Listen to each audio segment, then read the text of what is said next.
আসসালামু আলাইকুম প্রিয় দর্শক, আশা করি সবাই ভালো আছেন, সুস্থ আছেন। আমি মোহাম্মদ রায়হান হোসেন হৃদয়, উপসহকারী কৃষি অফিসার, ধর্মপাশা, সুনামগঞ্জ। আজকে আমরা এসেছি নেত্রকোনা জেলার কেন্দ্র উপজেলায়। আমরা জানি যে সুজলা সুফলা শস্য শ্যামলা আমাদের এই দেশ বাংলাদেশ। এই দেশে বিভিন্ন ঋতুতে বিভিন্ন রকম ফসল ফলে থাকে, কিন্তু আমরা একটু চেষ্টা করলে আমরা কিন্তু সিজনের যে সবজিগুলো থাকে বা ফলগুলো থাকে এগুলো কিন্তু আমরা একটু আগাম সিজনেও কিন্তু করতে পারি। তারই ধারাবাহিকতায় এখানে দেখতেই পাচ্ছেন পিছন দিকে একজন তরুণ কৃষি উদ্যোক্তা পড়াশোনার পাশাপাশি তরমুজ চাষে এলাকায় বেশ সাড়া ফেলেছেন। এমনই একজন তরুণ উদ্যোক্তার পরিচয় করিয়ে দেব আপনাদের সাথে, তরুণ উদ্যোক্তা জনাব সারোয়ার আহমেদ সাইমের সাথে। আসসালামু আলাইকুম, আমি সারোয়ার আহমেদ সাইম। আমি পড়াশোনার পাশাপাশি কৃষিতে যুক্ত আছি।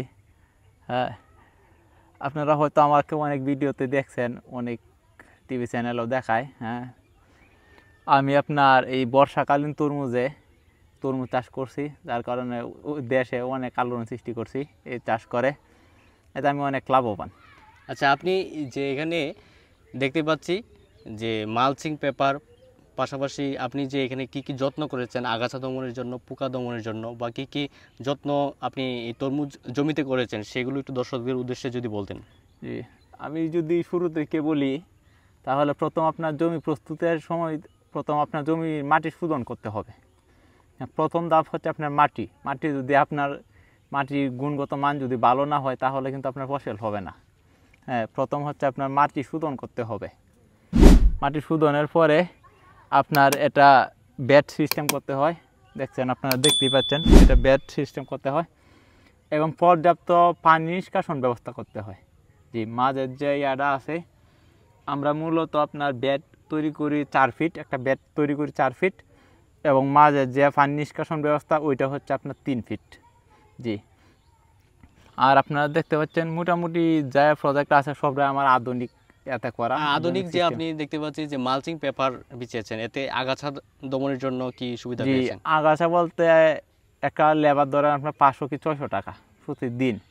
হ্যাঁ, একটা লেবারে আপনার ধরেন 10 শতক জমিতে আপনার একটা লেবার সারাদিন খরচ হয়। হ্যাঁ, আর আপনি যদি এই মালচিং ব্যবহার করেন, একটা মালচিং কিন্তু আপনার একদিনে নষ্ট হয় না, 1-1.5 বছর 2 বছর ব্যবহার করা যায়, যার ফলে এতে আপনার অনেক টাকা সাশ্রয় হয়, লেবার খরচ বাঁচে। হ্যাঁ, আর বারবার আপনার মালচিং ব্যবহার কিনা লাগে না। রোগ এবং পোকা দমনের জন্য আপনি কি কি পদক্ষেপ নিয়েছেন আসলে? রোগ পোকা বলতে আপনার মালচিং ব্যবহার করার কারণে রোগ 50% নামে আসে আর কি। হ্যাঁ, আমরা আসলেই জানি যে আগাছা সাধারণত রোগ, আগাছা যদি আপনার প্রচুর পরিমাণে হয় তাহলে আপনার রোগ প্রতিরোধ গাছের রোগ প্রতিরোধ ক্ষমতা কমে যায়। হ্যাঁ, আর যদি আপনার ধরেন আগাছা বেশি হয় তখন আপনার অনেক পোকা আক্রমণ করে, যার কারণে আমার জমিতে আগাছাও হয় না, তেমন একটা রোগও হয় না। যে এটি আসলে আমরাও ইতিমধ্যেই জানতে পেরেছি যে আগাছা আসলে বিভিন্ন ধরনের ক্ষতিকর পোকার আশ্রয়স্থল হিসেবে কাজ করে। সেক্ষেত্রে আমরা যদি কৃষির যে আধুনিক প্রযুক্তি, আমরা যদি মালচিং পেপারে আসলে মাদা তৈরি প্রস্তুত করি এবং মালচিং পেপারের মাধ্যমে গাছ ওঠাই, সেক্ষেত্রে কিন্তু এই আগাছা থাকে না। তো আপনি এই ভবিষ্যতে পরিকল্পনা কি, এরকমভাবে কৃষি যে আধুনিক কৃষি আমরা দেখতে পাচ্ছি, ভবিষ্যৎ পরিকল্পনা কি আপনার? ভবিষ্যৎ পরিকল্পনা এই কৃষি নিয়ে অনেক দূর এগিয়ে যাওয়া সম্ভব, এগিয়ে যাওয়ার স্বপ্ন আছে। হ্যাঁ, কারণ আপনি অনেক টাকা খরচ করে বিদেশ পাড়ি জমাবেন বা একটা চাকরির জন্য অনেক কষ্ট করতে হয়। জি, আমরা জানি যে অনেকে আপনজন ছেড়ে বিদেশ পাড়ি জমায়। তো যে টাকা আপনি বিদেশ থেকে এখানে পাঠাবেন অনেক পরিশ্রমের ফলে, আপনি কিন্তু আপনজনের কাছে থেকে এখানে আপনি যদি এই স্মার্ট কৃষিটাকে আরও সামনের দিকে এক ধাপ এগিয়ে নিয়ে যান, এবং এখানে যদি আপনি আমরা দেখতেই পাচ্ছি যে অলরেডি কিন্তু আপনি বিপ্লব ঘটিয়েছেন কৃষির এই তরমুজ চাষের মাধ্যমে।